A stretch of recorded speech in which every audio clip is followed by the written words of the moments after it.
அண்மை செய்தியை பார்த்துக் கொண்டிருக்கிறோம். கரூரில் 3085 ஏக்கர் கோவில் இடத்திற்கு பட்டா வழங்கியதற்கு எதிராக உயர்நீதிமன்ற மதுரை அமர்வில் வழக்கு தொடுக்கப்பட்டிருக்கிறது. கூடுதல் விவரங்களோடு இணைகிறார் எமது செய்தியாளர் சந்திரன். வணக்கம் சந்திரன், உங்களிடம் இருக்கும் தகவல்களை சொல்லுங்க.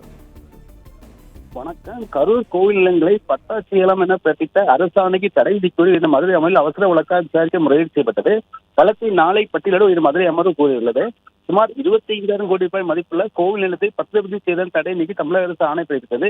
இந்த ஆணைக்கு தடை விதிக்க கோரி இந்த வழக்கை அவசர விசாரிக்க எடுக்கும் என சேலத்தை சேர்ந்த திருத்தொண்ட அறக்கலை அறங்காவலர் ராதாகிருஷ்ணன் உயர்ந்த மதுரை அமர்வில் ஒரு முறையீடு வைத்தார். அப்பொழுது கரூர் மாவட்டத்தில் உள்ள மிகவும் பிரசித்தி பெற்ற பாலசுப்ரமணிய சுவாமி திருக்கோவில், கல்யாண பசுமேஸ்வரர் கோவில், அதிவீஸ்வரர் சுவாமி திருக்கோவில், குப்பிச்சிப்பாளையம் விப்பீஸ்வரர் திருக்கோவில் சொந்தமான பல கோடி மதிப்புள்ள நிலங்களை 15 கிராமங்கள் உள்ளது. இதில் 3390 தனிநபர்கள் பெயர் பட்டா வழங்கப்பட்டு இந்து சமய அறநிலையத்தில் பத்திரப்பதிவுக்கு தடை செய்யப்பட்டது. இதில் சுமார் 3080 ஏக்கர் பட்டா நிலங்கள் விற்கப்பட்ட தடை நீக்கம் செய்யலாம் என அறிவிக்கின்றது.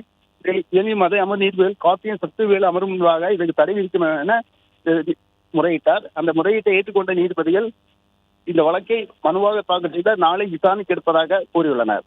பிளே ஸ்டோர் மற்றும் ஆப் ஸ்டோரில் இருந்து பாலிமர் செயலியை QR கோடு மூலம் பதிவிறக்கம் செய்யுங்கள். செய்திகளை உடனுக்குடன் பெறுங்கள்.